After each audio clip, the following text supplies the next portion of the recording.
પાછું કઈ ફોડ્યું લાગે છે. મંગુ શું ફોડ્યું પાછું તે? એક મિનિટ. અલી બહાર આય, ક્યાં જાય છે?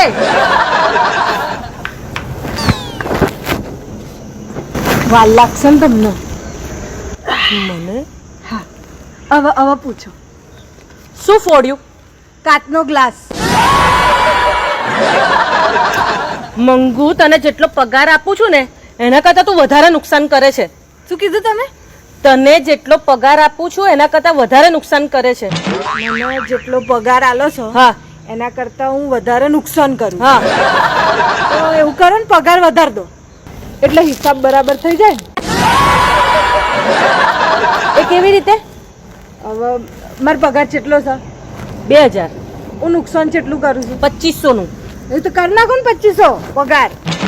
2500 પગાર કરીશ ને હું, તો તું જેટલું નુકસાન કરે છે ને બધું પગારમાંથી કપાશે. કાપીને તો જુઓ.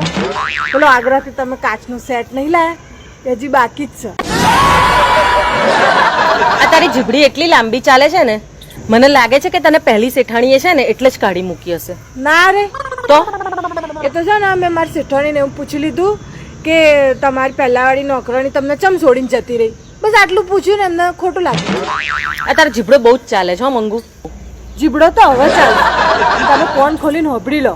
હું જ્યારે અમે કોમ કરવા આવું ને તો આ કચરો ઓમ તેમ નહીં ફેંકવાનો. અને જ્યારે હું આ વાહન કસવા આવું ને તો વાહન છે ને પદ્ધતિસર ચોકડીમાં હોવા જોઈએ.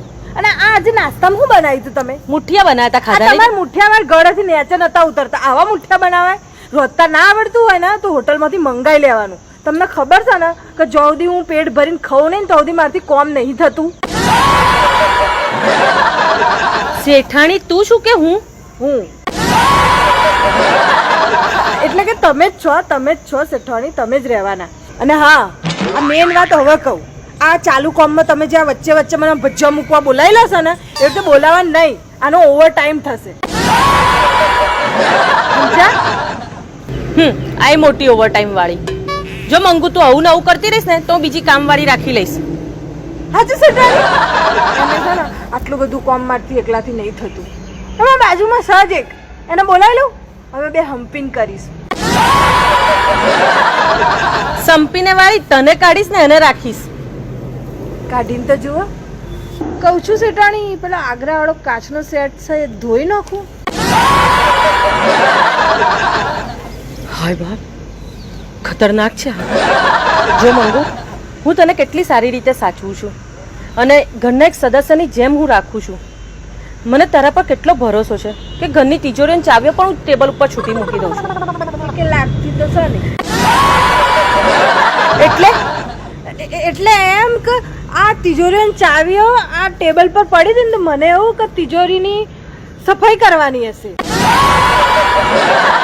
તો મેં લગાવીને જોઈ પણ એકે લાગી નહીં. આ શેઠાણી, આ પેલા તમે ગોવાથી પેલી કાચની બરણીઓ લાયા છો એ ઘસી નાખો. એને હાથ પણ ના લગાઈશ.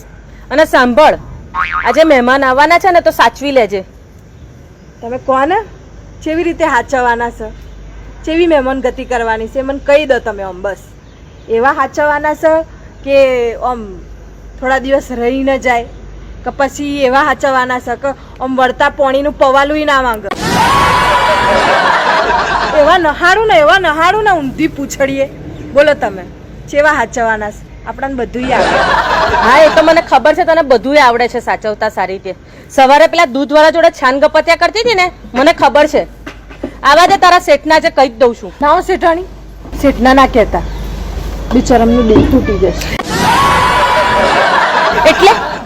એટલે પેલી બહેને ઘસી નાખો. કેટલા વાગ્યા? આ જો અડધો કલાક કરી નાખ્યો ને, હું કોદા કાઢ્યા. આ ઓવર ટાઈમના 150 રૂપિયા ચડી જ જાય ને. 150 રૂપિયા વાળી જરા કામ કર. ઓવર ટાઈમ વગર ઘસી જ નાખું છું. હવે તો બહેણીઓ ઘસી જ નાખું છું. પણ આજે તો હું બહેણીઓ ઘસવાની જ છું કાચની.